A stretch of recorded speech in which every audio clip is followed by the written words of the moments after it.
Yan, sige, game. Kasi si Sam yung, si Ate Sam kasi yung talagang naintindihan ko yung paliwanag. And para akong glory to God, no? Kasi binigyan yung anak ko ng ganyan, na para akong may kausap na tapos na mag-aral. Kasi nakuha niya talaga yung ibig sabihin. Oh, praise God. Kasi, time ni Gloria, time ni Gloria Arroyo, nagchacha na siya pero hindi siya naging tagumpay. Sinubukan ulit ni Ninoy, ni Pinoy, hindi nagtagumpay. Si Duterte. Sinubukan ni Duterte, diba? Duterte, hindi nagtagumpay. Oh. Pero this time, hindi ko alam kung anong ginawa ni na parang ewan ko kung anong strategy, pero meron ng parang 10 sila o 12 o 12 silang pina-outtaking about federalism. Ate Sam will discuss that para alam natin kung ano ba yung nangyayari ano ba magiging epekto ng federalism sa bansa natin at gaano ito ka-importante. Kasi maraming Christian ang nag-disagree nito, ayaw nila. Ayaw nila. Kasi hindi sila naliwanagan. Okay? Ate Sam, please lang, paliwanag.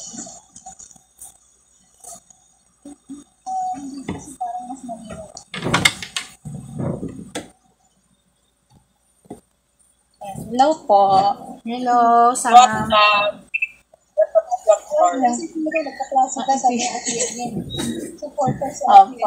Ayun. Ano, saan ako? Kaya mo yan, Sam. Yung magiging epekto ng federalism paano yung pinaliwanag sa akin. Saan tayo dadalhin ng federalismo kung sakaling nagkaroon ng chartership? Kung maganda ba yan sa bansa natin o hindi? Opo. Ayun po. Kasi, yung government system natin, may tinatawag po na unitarian system. Ngayon, andun tayo. Ngayon, sa unitarian system, may president, vice president, isa-isa ang boto. May senator, ganyan. Tapos, ang territorial administrative system, meron din po, ang tawag doon ay republic. Kaya tayo may by region. Wala tayong state, may province tayo, pero may by region tayo. Ngayon, Region 1, Region 2, ganon. Opo. Ang Philippines po kasi ay maliit na bansa. Hindi siya makakonsider na malaki. Ngayon, karamihan po ng mga hindi corrupted na bansa based sa statistics, sa UN, sa ganyan, maliliit po sila na bansa katulad ng Switzerland, katulad ng New Zealand. Hawaii. Ay, hindi pala Amerika pala. Opo. Ang ang government system nila is parliamentary. Sila po yung may prime minister. Parliamentary. Ang territorial administrative system nila ay federal. Federalism. Kaya may state po sila.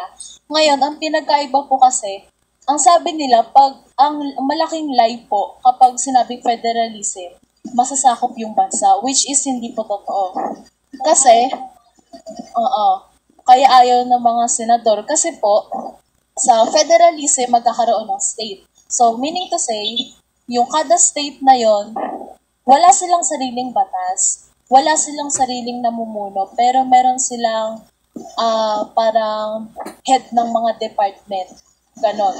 Ngayon po, ang ayaw pa nila sa federalism, doble daw po yung tax. Ngayon, doble yung tax, so mas mahal daw, mas madami daw Pilipino ang hirap. Which is hindi po totoo. Kasi, familiar po kayo sa Imperial Manila na term? Hindi. Kasi si Imperial Manila po na term, nagawa siya kasi lahat ng opportunities nasa Manila. Sa Manila lahat ng opportunities. Ngayon, si federalism po kasi dalawa ang tax. Si isang tax mapupunta kay government, si isang tax mapupunta sa pinaka-region nyo, sa pinaka-state nyo. Ngayon, sabi po nila sa tax dati, ang dating sinasabi nila, yung troso na tax ng mga Pilipino, pagbalik sa kanila, toothpick na lang. Kasi, yung mas madali pong makorap kapag lahat ng pera napupunta sa iisang lugar. So, nasa government lahat. Lahat ng pera sa buong Pilipinas bumabaksak sa isang lugar. Mas mabilis pong nakukorap. Mas mabilis nakukuha. Excuse me, Ayaw Sam. nila ng federalism. Sam, ibig sabihin, halimbawa kumikita yung isang state, yung pera ng state mapupunta sa government lahat, tapos bahala ang state doon. Parang ganun ba? Hindi po. Bale, sa federalism po kasi, di ba sa atin ngayon, ano tayo ngayon? Republic tayo ngayon. So, lahat ng tax natin napupunta sa government, sa isang lugar lang. Okay. Mas mabilis makuha, mas mabilis makurap. Sa federalism po kasi, yung tax natin, dahil dalawa siya, yung isang tax, sa region lang natin yun. Kunwari, Rizal lang yung tax na yun. Ngayon, ang makikinabang lang po sa tax na yun, si Rizal lang. Okay. So, lahat ng pangangailangan ni Rizal, lahat ng kulang kay Rizal, lahat ng problema kay Rizal, makukuha nila yung budget sa lugar lang nila. So, Parang nakikita ko yung problema nito, Sam, eh. Wait lang, para lang mas maintindihan. Halimbawa, kasi kung maintindihan nyo, instead of Region 1, yung magkakaroon ng states, parang sa America, United States of America. So, halimbawa, State of California, State of Georgia, State of Atlanta. So, makikita nyo yun, parang ganoon ang gagawin sa Pilipinas per state, no? Instead of NCR o kaya Bicol, magiging Bicol State, 'di ba? And then alam ko na kung yung disadvantage. Halimbawa, lahat ng tax sa Metro Manila lang, sa NCR lang mapupunta, nataon na mayaman tong business area talaga tong capital tong business capital ng Metro Manila eh. So, mangyayari dahil sobra-sobra yung tax niya, napupunta lang lahat yun sa Metro Manila at hindi siya madidistribute sa ibang states. So, paano kung yung isang state mahirap lang? For example, Bukidnon or Cebu. Hindi ganun kalaki yung naiaangkat nilang tax kasi hindi ganun kalaki yung kalakalan doon. Walang masyadong buildings, negosyo. Hindi, para mas naintindihan ng lahat kasi medyo nakukuha ko eh. Kasi parang napag-aralan nila Hansen. So, ganun na mangyayari. Kakaroon ng lugi. Parang not all states can have the same tax. So, may mga state na maghihirap at merong state na aangat. Tama ba, Sam? Parang gano'n ang nakikita ko eh. Hindi, medyo malapit dito. Pero po kasi, walang masyadong nag-i-invest sa mga province dahil nga po, hindi tayo federal. Kasi ang Pilipinas na lang po yung may batas na 40-60. Filipino First Policy na ginawa ni Cory Aquino. Yung Filipino First Policy po na yun, kunwari may mag-invest na foreigner. Ang hatian po nila ng pera doon, ng kikitain doon, 40% kay foreigner, 60% kay Filipino. Kaya po, maraming foreigners ang ayaw mag-invest sa Pilipinas. Kasi Pilipinas na lang pong may ganon. Ngayon, ang mangyayari, kapag naging federal po tayo, imposible po na may state na gaanong kahirap. Kasi tita, kapag naging federal po yung Pilipinas, matatanggal yung policy na yun. Madaming mag-i-invest kay Pilipinas. So, kada state, magiging puhunan ng Pilipinas. Magiging puhunan po siya. Kunwari, sa Rizal, sa San Mateo, walang masyadong nag-i-invest na foreigner kasi, lugi sila. Ngayon, dahil walang masyadong mag-i-invest na foreigner, walang masyadong trabaho. Kaya madami pong unemployed. Ngayon, you mean to say, Sam, magiging okay kapag federalism ang bansa natin? Opo, tita. Kasi, ba't marami nag-o-oppose? Bakit po magiging okay?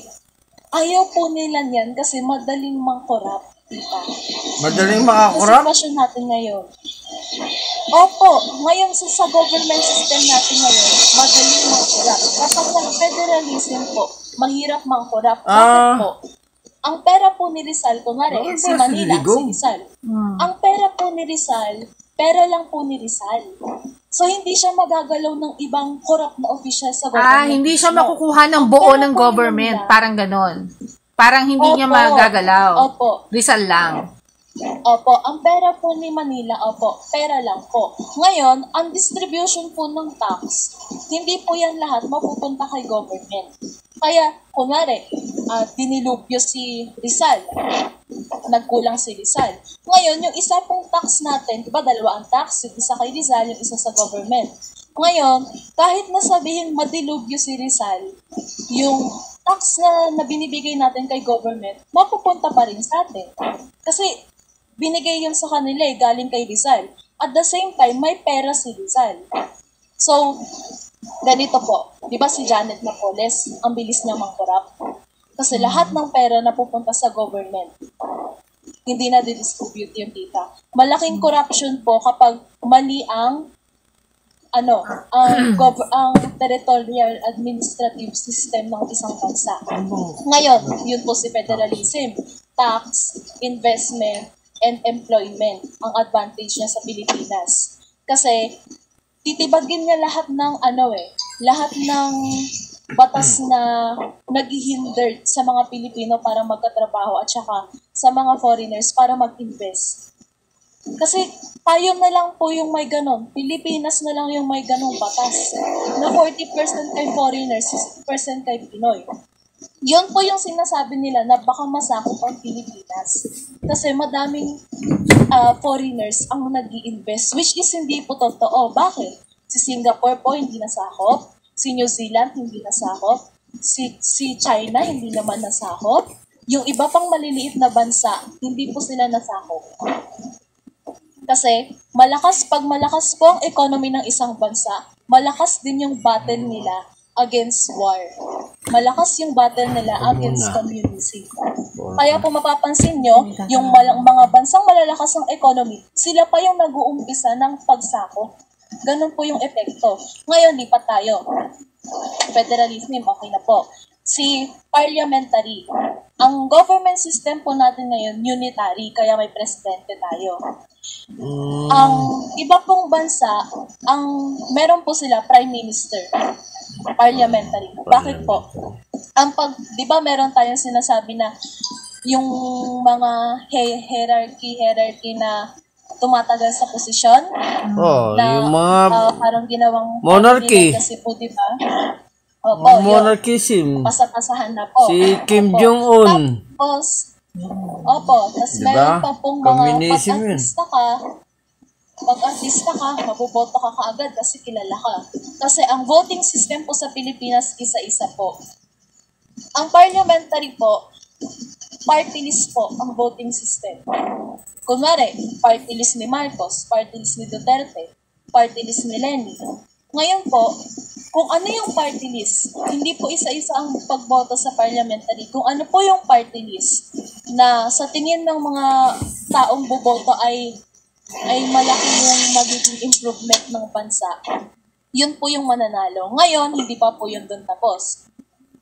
Sa parliamentary po, meron pong tinatawag na shadow opposition. Yung shadow opposition po, ka-debate sila ng party list na nanalo kada linggo. Binabalita po yun. Kasi, yun po yung pinagkaiba. Kasi sa unitary, yung mga senador, yung mga hearing, hindi po lahat nakikita. Walang transparency. Sa parliamentary po, mas magiging watcher po yung mga anak ni Lord. Kasi makikita nila sa TV lagi Kada week, binabalita kung anong nangyayari sa government. Si parliamentary po, parang ganun ang proposal ni Brother Eddie Villanueva yung nakita ko. Sige tuloy mo. Opo. Ngayon po, si parliamentary, dahil may shadow opposition siya, si shadow opposition, pag may nakita siyang sobrang liit na pagkakamali at lapses kay nanalong party list, sa namumunong party list, ikikriticize po nila yon. Ngayon, dahil nababantayan nila, gagalaw po yung mga nanalong party list, yung mga namumuno. Ngayon po, isa pang issue sa Pilipinas, sobrang hirap magpatalsik ng presidente. Sobrang hirap magtanggal ng korap na opisyal. Di ba po? Kasi, aabot ng ilang taon si Gloria Macapagal, hindi na nadala ng People Power EDSA. Kasi, yung government system natin, ganun kahirap. Hindi ka basta-basta makakapagpaalis ng korap. Kay parliamentary po, mahanapan ka lang ng butas, alis ka agad. 1 linggo lang po. Pwede nyo po yung i-search. Proven po yan. Kasi, nakalimutan ko po kung anong bansa yon, pero nag-resign siya as prime minister. Parliamentary sila. After 1 week, may bagong prime minister na. yung mga kurap, nasisilip po nila agad kasi may shadow opposition po sila eh. So, nababantayan nila yung galaw ng isa't isa. Ngayon po, may nagbagong agad. Opo. Ngayon po, ang nangyayari, dahil nababantayan ni shadow opposition si namumunong party list, makikita nila lahat ng mali, nabobroadcast nila sa media ng walang bias kasi transparent po yung government na yun. Nababantayan, nagiging fair na na nawawala yung kapit ng corruption na sobrang laki. Alam mo, Sam, excuse me lang. May pumapasok sa akin eh. Habang nagsasalita ka, parang nakikita ko na ito yung possible na pwedeng mangyari. Pag yung budget is nandun na parang naka na talaga sa bawat lugar sa Pilipinas. Sabi ng Lord, doon mag-uumpisa yung kasi alam mo, nakakalungkot for example, yung tutor ni Hans na nasa La Union nung nagka-COVID, nakakalungkot kasi wala sa kanilang yung matinong mga hospital, clinic, tapos yung mga kalsada, yung hindi pa katulad sa atin na kahit saang street, sementado. Parang hanggang ngayon, may mga nakakaranas pa rin na ang mga kalsada nila, putik, walang maayos na tulay. Hindi pa sirain dan, hindi siraan eh. Wait lang, walang maayos na tulay, walang maayos na healthcare system, yung mga palengke nila hindi din ayos, ibig sabihin, kung titignan mo, kung pupunta ka sa probinsya, ibang-iba talaga yung makikita mo. Ayun talaga. Kaya sabi ng Lord, if yung magiging mababago yung government, possible na mababago yung takbo ng buhay dahil magkakaroon ng massive na transformation. Isabihin yung mabibigay na talaga sa tao yung tamang healthcare, construction, magkakaroon ng kaayusan talaga sa isang lugar. For example, sa province, makikita mo yung mga maayos na kalsada, infrastructure, mga ospital, paaralan. Kasi alam mo, nakakalungkot may napanood din ako na yung mga paaralan, yung nasa basketball court lang sila. Kasi hindi maayos yung paaralan na mababa yung quality ng mga materials kasi walang budget. Nakakalungkot. Tapos yung iba namamatayan na sa pag-labor, sa panganganak kasi hindi na umaabot dahil nasa bayan pa yung hospital. Ganun katindi. Tapos tumatawid sila ng 2 bundok, 3 bundok, tapos naka-stretcher lang yung buntis. Alam mo yan, parang tapos yung mga estudyante tumutuloy sa lubid na very dangerous pa kasi walang maayos na tulay. So, maganda yung kung itutuloy ng Lord yan at kung magpe-pray din tayo, maayos talagang form of government natin, madidistribute talaga yung goods. Parang ganito yan yung mabibigay talaga yung what is due to the people. Kailangan lang talaga nauunawaan natin, no? Oo. Yung sitwasyon. Amen. Kasi ang laking bagay pagka nakakaunawa tayo sa pwedeng mangyari. At ito pa yung sinasabi ng Lord sa akin. Sabi ng Lord, ito na kung bakit ganito na yung mga usapan natin. Hindi pwedeng hindi tayo nakikialam sa affairs ng bansa natin. Kasi tayo talaga yung nagsasabatas. Noong umpisahan tayo ng Panginoon na binigyan tayo ng authority. Hindi lang tayo nagpipray, intercessors. We are rulers. Tandaan niyo yan. Rulers in training. Leaders in training. Kasi ito yung, sa totoo lang, pag dumating si Jesus Christ, paghahandalin talaga tayo ng mga nasyon. So kung hindi tayo involved sa politics, sa governance, wala tayong first-hand experience how to manage a nation. Biro mo, magiging king tayo, mamumuno tayo sa isang lugar, pagkakatiwalaan tayo. Kasi yun yung binigyan ako ng, di ba nakwento ko sa inyo, binigyan ako ng Lord ng glimpse of my future na isa akong ruler sa isang malaking vast na area na talagang kingdom talagang hinahawakan ko. So, it will happen kasi the Lord will reign for 1,000 years. 1,000 years. And 1,000 years is 10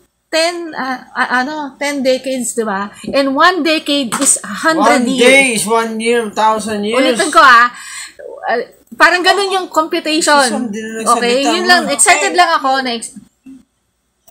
Excited lang. Grabe si Lord. Sa atin meron pa? Meron pa. Sige, paspasan mo na para makapag-worship tayo. Ayun po. Bali, ang tututukan po kasi natin ng prayer ngayon, yung mga nakaupo. Kasi sa partido po ni Marcos at saka ni Duterte, lahat yan, lahat ng nakaupong yan, linanit po nila na, pros nila sa federal parliamentary. Lahat po yan. Ngayon, pagpipray po natin is yung opposition, yung mga liberal.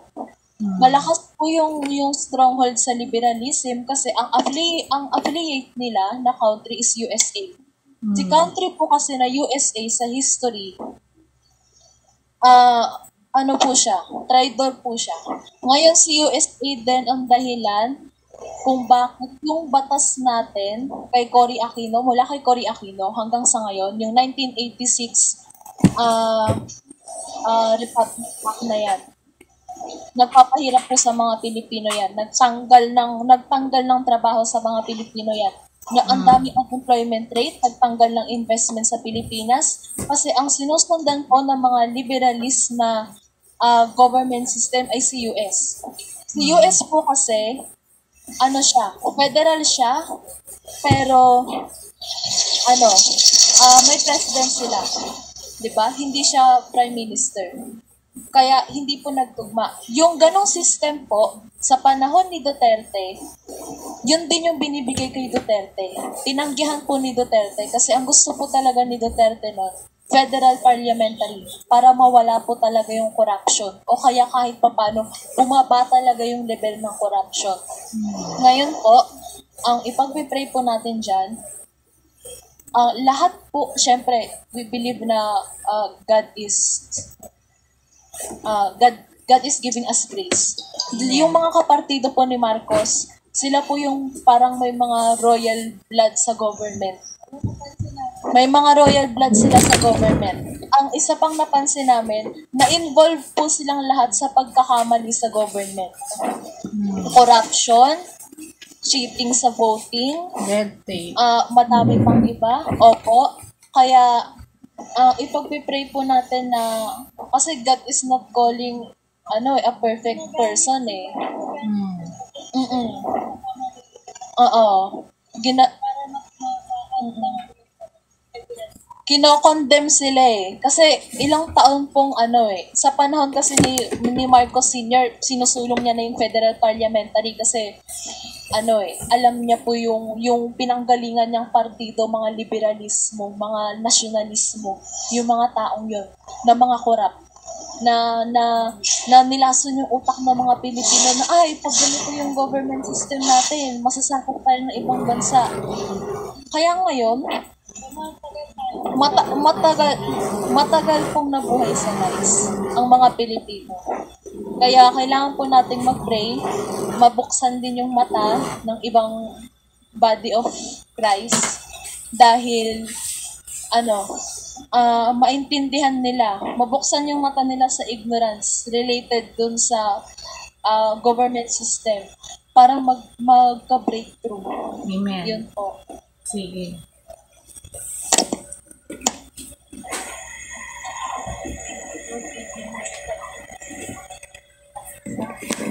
Glory to God.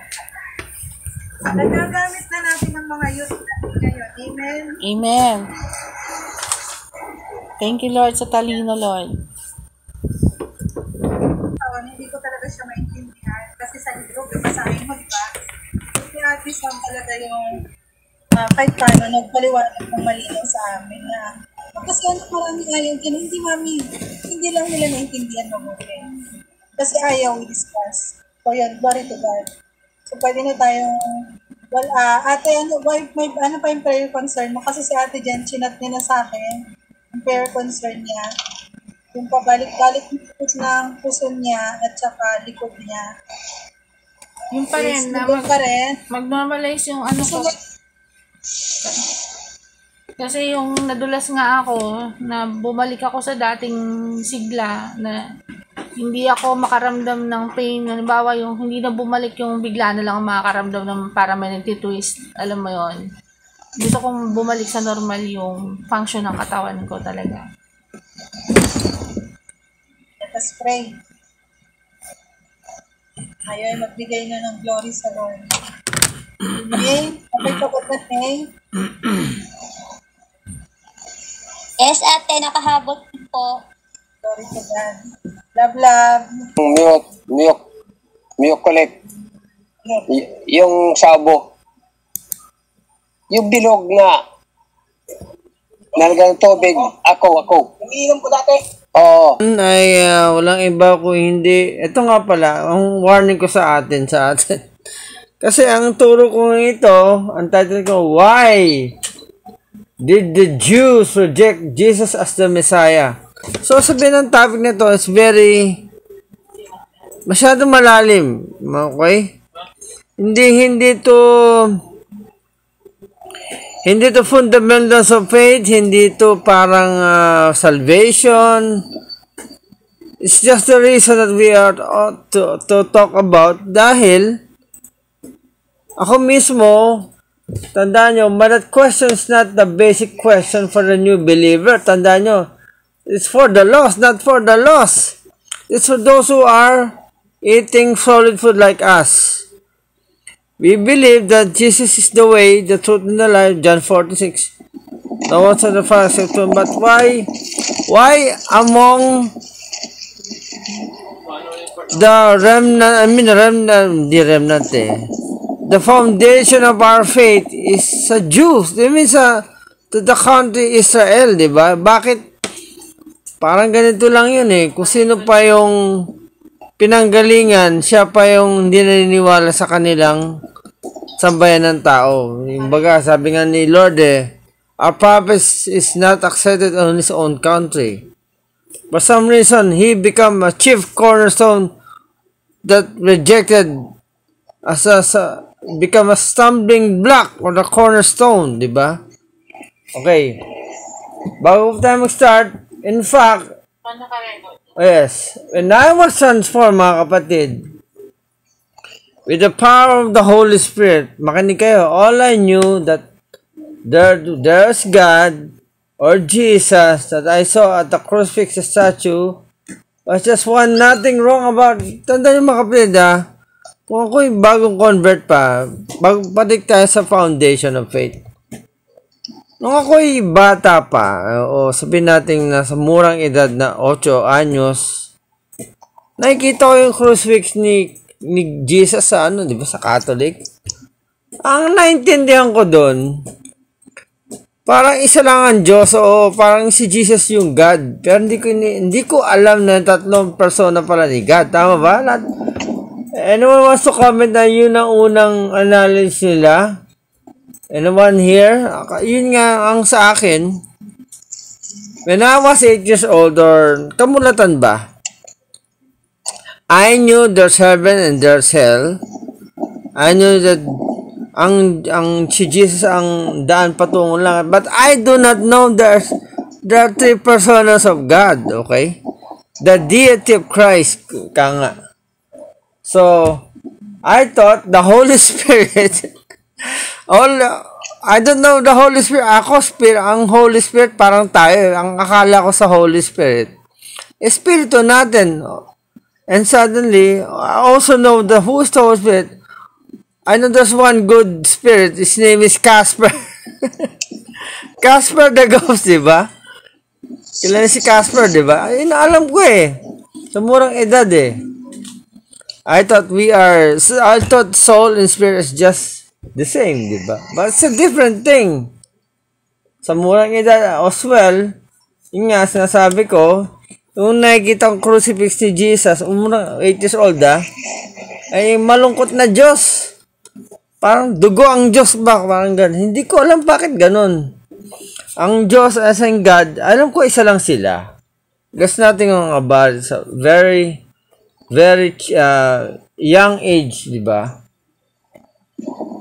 In our church, they taught us to pray, Our Father who art in heaven, the Lord's Prayer. Kasi sa Lutheran ako nag-schooling, mga kapatid. Sa Christian church, pero Lutheran. Also know John 3:16. I memorized it, for God so loved the world. But I do not understand that God and Jesus are 3 persons in one God. Hindi ko alam yun. Okay? Pero it's a good thing that I know that Jesus is God as well. Parang another name niya yun di ba? Parang yun naisip ko And God and Jesus ang God and Jesus just one. There's nothing wrong about it, di ba? Tama ba? Or even the question, when I die, where am I going? Usually ang sagot natin, ano mga kapatid? Okay, magtatawag ako. Unang nakamulat ng about Christianity or life and death, May.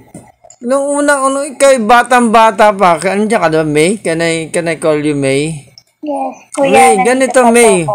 Nangyari ba isa sa buhay mo, nung malit ka, nung hindi ka pa talaga matured, natanong ba sa'yo na kapag namatay ka sa pupunta, anong naisagot mo? O may nagtanong na ba sa'yo na gano'n? Meron po silang, yung pong elementary pa ako, sige. Kuya. Yung may tinatawag silang ano po, yung, nakalimutan ko po yung tawag dun, yung parang head po siya. May tawag po doon sa PLE po namin yung pinag-aaralan. Di ba tinanong ko sa kapag namatay ka sa pupunta? Hindi ko po siya magets kung ano ibig po sabihin yung sinasabi niya pong yun. So, hindi, ang tanong ko na hindi naging question sa inyo yun sa school? Hindi po, kuya. Sige. More on ano lang, kuya, sign of the cross dati yung tinuturo. So, salvation, hindi tinuturo yung, kasi basic yun Wala po. Ikaw, Nancy. Hindi gaano tinuturo. Nung Catholic ka, alam mo, malalim na Catholic ka dati, di ba, natanong, pag namatay ka sa kapupunta, ano usually sagot naman natin bilang mga murang edad? Anong sagot? Diretso sa heaven, walang hell na sinasabi. Ganon? Wala po. Kasi sa akin, Nancy, either heaven, para up sa purgatory, di ba? Ayun po,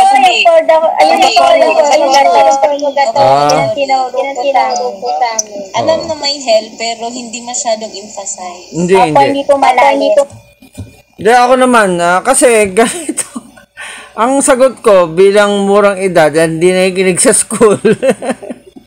Ang sagot ko, pag tinanong ko saan ako pupunta pag ako namatay, I do not know. Diba? Yung sagot, ako, pag namatay siguro, hindi ko alam saan ako pupunta. Hindi ko sinasabing sa heaven ako pupunta kasi hindi dahil sa matatag yung faith ko, hindi dahil, I'm very agnostic kid during that time. Si Judel, si Judel, when you were young, andiyan ka ba? Ang tanong dyan ba si Judel?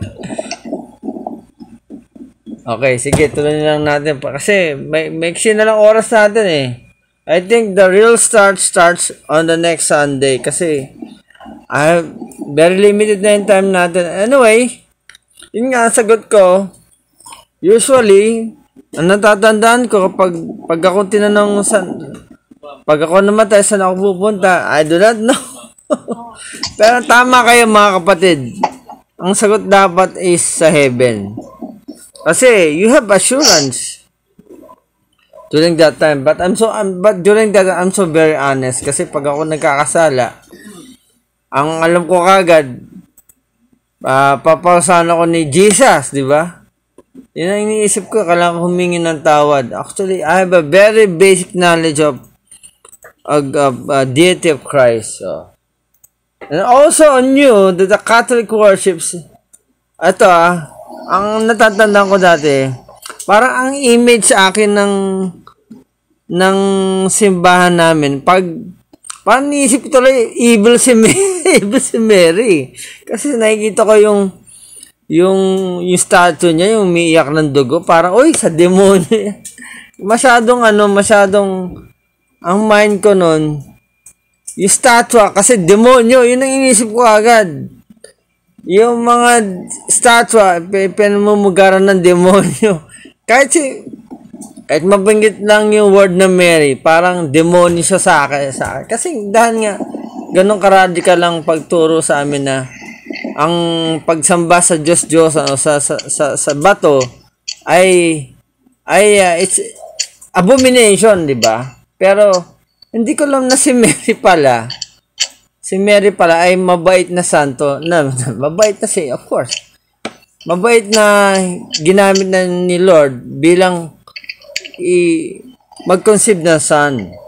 Okay? Parang ganun eh. Parang ang inisip ko tuloy nung sa murang edad ko, without any religious thing, I thought, I believed that Mary is an evil one. Parang ganun eh. So, meaning to say, yun nga, people perish because of lack of wisdom. Because of this wisdom I'm going to give you, mga kapatid, I have to warn you, dito ngayon nagkakaroon ng division of churches, division of denomination, religion, dahil sa ganitong katuruan ba? Itong ano na to, Judel, pwede ka ba mag-online? May tatanong lang kasi ako mahalaga sa'yo eh. Judel!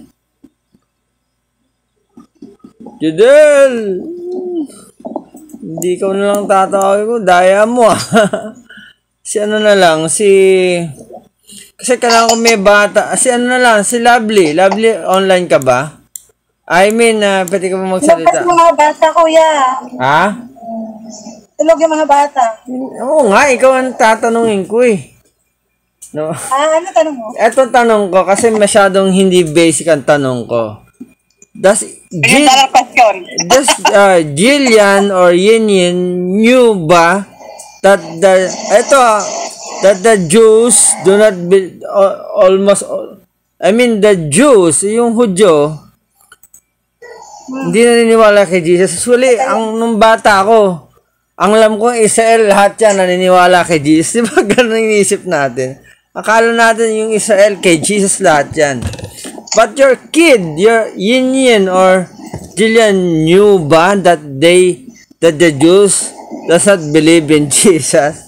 Kasi it's not a basic question, di ba, mga kapatid? Hindi, di ba? Sorry, ang alam nila, ang Israel for Jesus. Ano? Kaya niya nakakaintindi na. Oo. Alam niya na hindi lahat. Pero si Jillian kasi hindi pa siya naturuan about ano talaga yung status ng mga Jewish. Masyadong actually hindi siya dapat ituro, 'di ba? Kasi si Yen, kaya niyang abutin yung teachings. Alam niyo ba, minsan ang binabasa niyan, yung final quest ni Nancy. Aba? Yung final quest, binabasa niya yun minsan. Malananay Elsa yan si Yen minsan. Lumalabas yung, minsan kasi may time na nagmamanifest siguro yung name niya as warrior. yung nanay namin dito nagbabasa ng final quest. Babang klase. Pero si Jillian kasi, hindi pa siya nandun sa ganong maturity. Alam niyo ba, Judel, masingit kita. Sige, tuloy mo. Pero kung ako tatanungin nyo, we're the same boat, Kuya Ian. Nung bata ako, tumingin lang ako sa santo, I felt like it's a horror. Oo. Hindi ko siya nararamdaman na kailangan kang magdasal doon. Kahit na nakikita ko na yung lola ko, yung mga kamag-anak ko, debutante sila. Pag ako na lang mag-isa, ako yung lalapit, parang hindi ko kaya. Hindi ko talaga kaya. Amen. Kasi nga, pero ang lola is pure Catholic, both sides. They're both pure Catholic. Ang problema, alam niyo yun, parang minsan merong kahit, alam mo yung sinabi nga, di ba, na before the creation of the world or before the foundation of the world, God has called you. Kaya parang, you're inscribed with the palm merong sa akin na pag nakakita ko, di ba, kaya pag nakakita ko ng santo, kahit hindi siya pinili sa akin, wala akong focus doon. Hindi ko siya makita, hindi ko siya maintindihan na Diyos siya. And yung crucifixion ni Jesus, matagal na question sa akin, bakit siya nakapa? Oo, ako din. Yung Diyos natin nakapa ako habang buhay doon. Diba? dasalan, nakapako. Totoo yun. Bakit siya duguan? Kahit na sinasabi. At the back of my mind, pero... Yun pala, sinadya yun. Sinadya ng mga enemy natin para, kaya pala ganun, because that crucifixion is evil. Sa kanila, kuya, hindi yung pagka ni Jesus talaga, yun lang front face ng church na it's evil. Kasi pinapakita nila sa mga tao na ayan pa rin yung Diyos niya nakapagod. Oo. Hindi, actually, incomplete details. Incomplete kasi, parang ang mind tuloy ng mga tao, hanggang dun lang. Parang, it's just a part of the puzzle, it's not the whole puzzle, di ba? Pero ang nabasa kong article, sinadya yun para talaga ipamukha na ate masusunog yun, may apoy yun.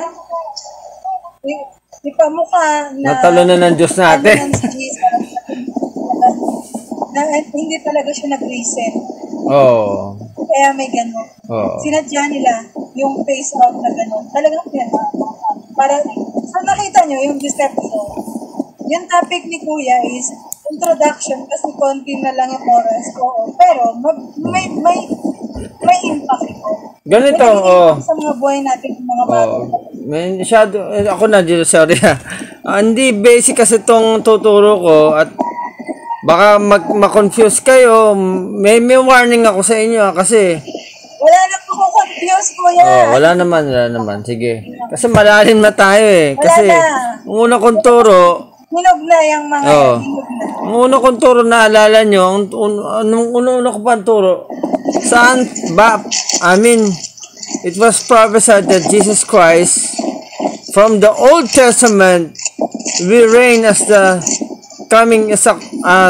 already came Messiah, di ba? This time naman, kung ano naman yung bakit, hindi ko, alam mo, yung turong bakit na-reject ng Jew si Jesus ang Messiah? Nalaman ko na lang yung 2016 yata eh. Hindi ko alam, akala ko buong Israel kay Jesus.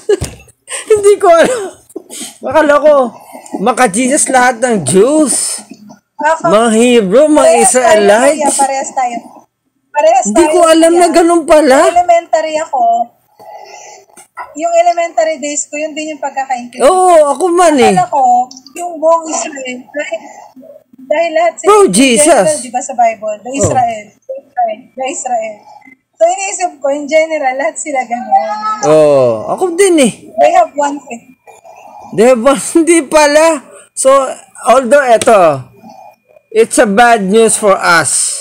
Na malungkot tayo na divided din pala sila. Pero I'm not proud na nagkaroon tayo ng denomination, nagkaroon ng religion. Hindi masaya yun. Ayaw ni Lord nun. Pero kasi nagkakaroon ng comfort ang bawat belief. Yan, hindi nila nakuha yung manifestation ng Holy Spirit. They created I don't know kung Baptist or Evangelical, may full gospel, may Pentecostal. Kasi tayo, we embrace all what Jesus said. We embrace the full gospel. Yun ang tawag sa atin eh. Although Sabi ko nga noon, habang nakatitig ako nung elementary days ko sa cross, paano kaya siya nagligtas? Kasi bakit siya duguan? Bakit siya nakapako? Murang edad mo, siyempre. Paano kaya niligtas siya? Elementary days. I was questioning, paano kaya siya naging Diyos? Paano kaya siya nagligtas?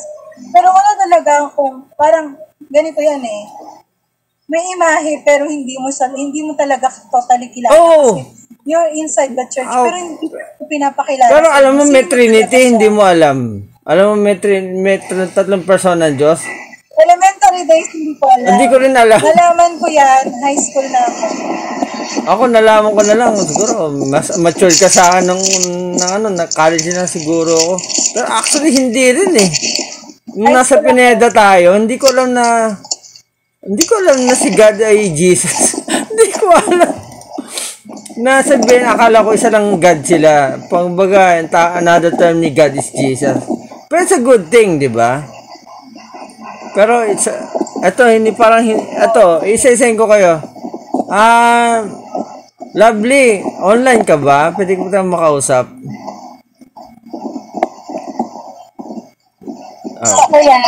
Love, tanong, me na lang, pangit pangalan, Love, baka sabihin,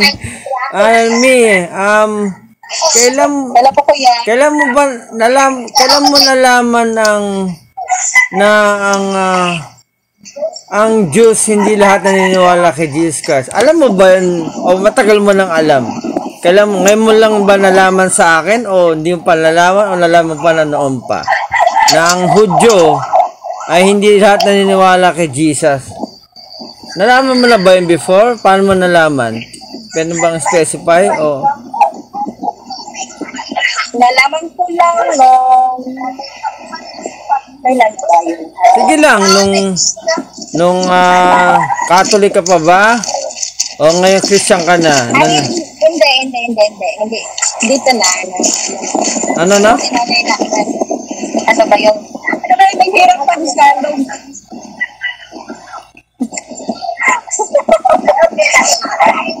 Ang hirap pa na dialogue. Ano? Ngayon na natanggap mo na si Lord.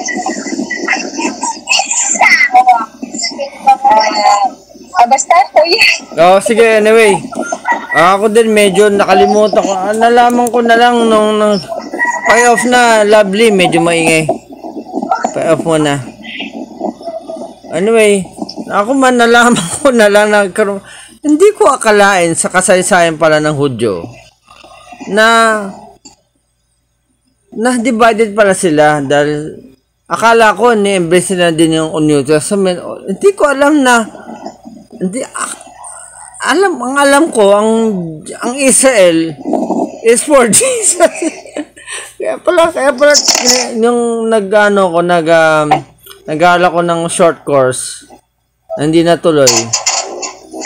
I call this Israelites, another term is they're Christians, di ba? I thought another term for Jews are Hebrew, tama? But I thought another term for the Jews or Christians are not the same. Tama, baka ikaw, Nancy, can you tell me the story? When did you know that it was divided? Do you have any memory? Paano nalaman mo dito na tayo sa church natin? Dahil ba sa akin o dahil sa Catholic ka pa? Oo, nasa church ko. Kasi hindi naman yan eh. Kaya hindi ko nga alam yung mga Jewish before at saka mga ano. Alam ko lang isa. Nung nasa atin ka na? Oo. Kasi wala naman talaga. Buti na na-open up ko to. Ikaw, Ate Jen. Actually, tatapusin ko muna dito kasi maganda yung tuturo ko next time para mag-full blast na tayo. Bagay himay natin in detail pa bakit hindi naniniwala ang Diyos kay Christ. So, ikaw, Ate Jen. Kailan na ang kamulatan mo? Malalim kasi ito eh. Ang kamulatan ko? Hindi basic ito eh. Kasi ganito yun.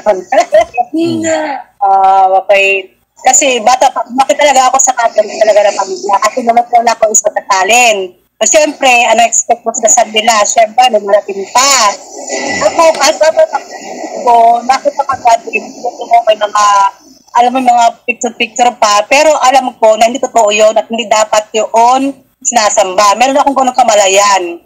Tapos, nakita din ako ng Bible noon kasi hindi naman sa purpose para matuto kundi para magkaroon ako ng pera. Kasi yung lola ko, pag gusto niya matulog tanghali, hindi para matuto at magkaroon ng alaman. Tungkol kay Lord, kundi para magkaroon ng pera. Siyempre, bata pa eh. Kasi pagtapos ko magbasa, bibigyan niya ako ng pera. Pero, hindi ko alam na meron na palang ministry si Lord sa heart ko noon. Kasi, pagdating ng hapon, 6 o'clock, magdumabay na kami. Okay. Magdumabay na, tapos magdumabay na sa Santo. Pero, alam ko noon kasi alam ko meron akong kamalayan na hindi yun talaga totoong Diyos. Alam ko talaga yun, na hindi totoong Diyos. Tapos, pagpunta ako sa simbahan ko ba, ang purpose plan doon is para lang makita ng maraming tao, para lang makapag-chikahan sa pinsan ko. Yun lang ang purpose plan. Pero sabihin na talagang totoo talaga na nagdarang-darang at saka totoo talaga na sumasamba. Hindi talaga, kasi alam kong hindi talaga yun. Tapos, ayun na nga, tapos, hanggang sa dinala ko doon sa Korea, no? Tapos nakaupo ako sa hagdanan dormitory namin. Tapos tinanong ko siya, ano ka ba talaga? Sino ka ba talaga? Tapos ayun, doon na sila napakilala sa akin. Nasa Korea ako, doon ako nakakilala sa Panginoon. At doon ko nalaman talaga na, alam mo yun, pero meron akong malaya na talaga na, ang ano sa akin, ang revelation naman sa akin ng si Christ, alam ko na ang ano sa akin is namatay siya is para sa atin. Yun ang ano ko, yun ang tawag dito, yun ang perception ko kung bakit siya naka sa cross. Pero wala akong kamalay nung hindi pa ako naging Kristiyano noon na kung paano punta sa heaven. Wala akong kamalay na gano'n na wala akong kinakalam talaga yung maging personal savior mo siya. Wala akong ganun kamalayan. Pero alam ko naman yung mga sato-sato. Di ba? Pero wala akong kamalayan na dapat talaga noon. Ate, ma-interrupt. Di ba usually ang basic alam natin, humika ng tao at pupunta ka sa heaven. Di ba ganun usually parang wala akong ganun kamalayan. Di ba yun ang ano mo? Kasi alam ko lang mali mga santo. Wala. Kasi, siyempre yun nila. Hindi, kasi ako I was raised a Christian na talaga. Yung parent ko, yung mother ko, siguro naging Christian siya noong 1980. Ilan taon pa lang naman ako noon? 78, 79, 18. Tatlong taon pa lang ako noon, Christian na ako Christian na agnostic. Okay, amen. Hindi, pero hindi ako, I'm not really sin. Even during college, hindi ako maiitang Kristiyano to, parang agnostic. Kung anong di right on. Teka, si tatay. Tapusin naman na sige itong masayang interaction. Tay. Ay, hindi, Ate Jen.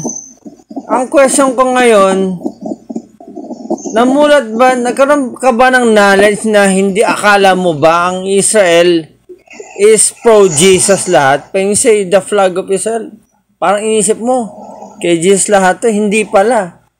Have you known such things like that, Ate Jen? Yun ang question. Never. Only when I enter this fellowship. Kasi, sabi ko, Israel siguro mabanal ng mga tao dyan. Not until now that I have entered this fellowship. Doon ko lang nalaman. So, hindi tayo masaya na, maganda kung actually we are appointed time na natin. Napunta tayo sa heaven. Nalaman lang natin na ganun pala nangyayari. Hindi pala lahat na actually is okay sa atin Parang di ba nga, be excellent of good, be innocent of evil. Although I'm not saying we are being knowledgeable of the things of evil. Hindi ibig sabihin na evil tayo. Sabihin, people perish because of lack of knowledge. Habang tayo saved, di ba? Habang tayo ligtas, pinag-aaralan natin ng Biblia, ang kasaysayan. Kasi, anong gagawin natin, di ba? Aside, nandyan si Judel, nandyan si Risa. Silang intercessor natin. Silang word of knowledge and revelation and prophecy natin. Ako naman nandito bilang imparting, parang si Jen, di ba? Si Eddie Guzman, parang ganun ako Yung pinaka-role natin dito Okay, sino naman? Si Ate Marlene nandyan ba? Wala yata Ate Marlene, 1, 2, 3, 4, 5. 1, 2, 3, 4, 5, 6, 7. Ate Marlene! Amen. Ikaw naman, alam mo na yung yung isa-isa, alam mo na yung tanong ko, di ba? Ikaw. Ako kasi, nung bata pa kasi kami, mayroon na kaming Catholicism. At parang bang religion, tinuturoan na kami, elementary pa kami noon. Ang bahay namin noon, malapit sa simbahan, kaya kung sa mayroon din akong kanaman. Sa nanay ko talagang religyosa. Pero ang alam ko lang, yung tatlong persona, alam ko na rin yun dahil tinuturoan sa amin. Ako di ko alam. Sige, tuloy mo. Kasi tinuturoan sa Katoliko rin ng tatlong persona. Ganun lang. Ang pag-alam ko lang, pag mabuti ka, pag nagsisimpa ka, pag nagpe-pray ka, sa langit. humingi kang tawad sa langit. Siyempre naman. Yun ang basic. Kasi tinuturo sa radio namin. Okay. Pero yung yung bakit hindi tinanggap si Jesus sa mga Hudyo ba yung Jewish? Hindi malalim na yun eh. No? Nalaman ko yan nung dalaga na ako. Ay yung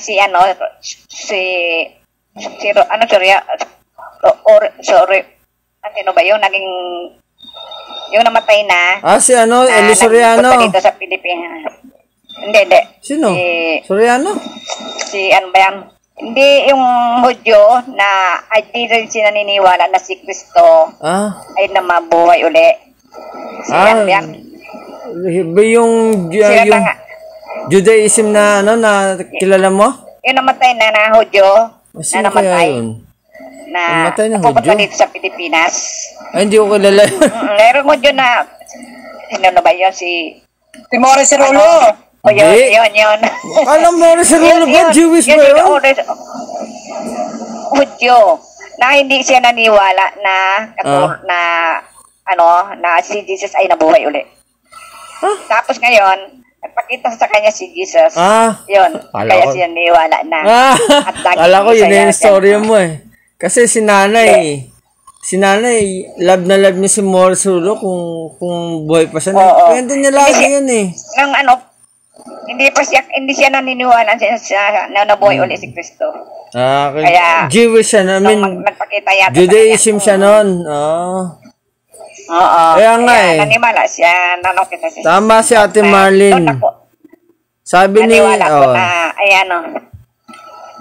ano siya. Pero dalagan ako nang pumunta dito siya, Morris Cerulo sa Pilipinas. First time yata yun.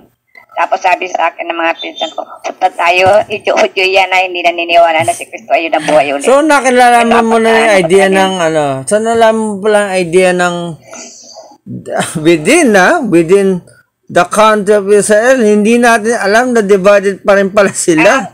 Hindi natin alam, di ba? Ngayon na lang nalaman. Ngayon na lang lumakilala ko alam mo ba, Ate Jette Marlene, sinabi ni, adote ko sa Apostle Paul si Peter, if Jesus doesn't raise from the dead, your faith will be in vain, sabi. Pero sinabi niya yun, ni Pablo.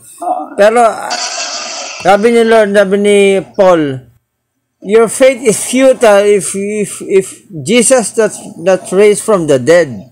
Diba? Yun nga patunay na he was appointed Messiah na hindi nakita ng Jew. Alam mo, sabihan ko next week kung bakit hindi sila niwa. Be excited. So, we only have a few minutes left. Tay, Tatay, medyo mo yan. Lord, Tay. Tay, narinig mo yung conversation namin? Hindi masyado. Akin na ba? Akin? Hindi. Hindi, wala pa tayo sa scripture. Hindi, kulang na sa oras.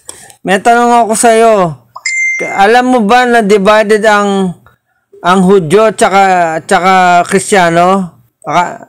Alam mo ba yung bansang Israel ay divided ba? Alam mo ba yun, Tay? Marami ng Israel, maraming division na sila doon. Tapos pasukan na, kahit Katoliko, mayroon na sila doon eh. Oo nga, Tay. So anyway. Marami na, ano na sila doon. Naka-penetrate na sila doon, pati mga Muslim.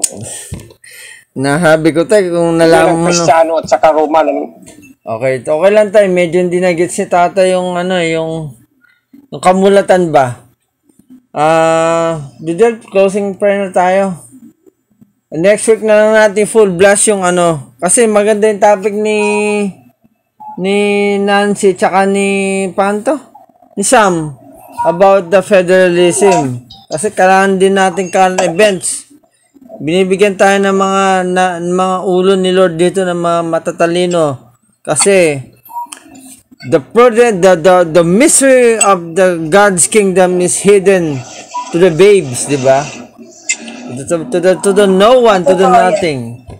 Kaya pati yung sinabi ko to, ay part din kung bakit ang Jewish di naniniwala kay Christ. Pero, next week ko nasasabihin yun kasi mahabang topic to. Sige, Judel, let's do the closing prayer. Glory to God. So, medyo exciting naman, di ba? Kahit yung revelation natin ngayong Sunday, meaning, isusuportahan naman ng topic ni Kuya next week. Parang gano'n ang mangyayari. Hindi. Tsaka kulang sa oras, Judel. Kasi 6 lang tayo. Kaya si Holy Spirit yung magbubay sa atin. Pero, ang mabuti kasi kay Lord, dito sa fellowship, Kuya, hindi nahihiwalay sa topic talaga ang bawat isa eh. Kinokonekta lang ng God. Kahit na parang kulang man tayo sa usap, pero si Holy Spirit, basta tama yung puso natin, lalo na pagdating sa unity, nakikita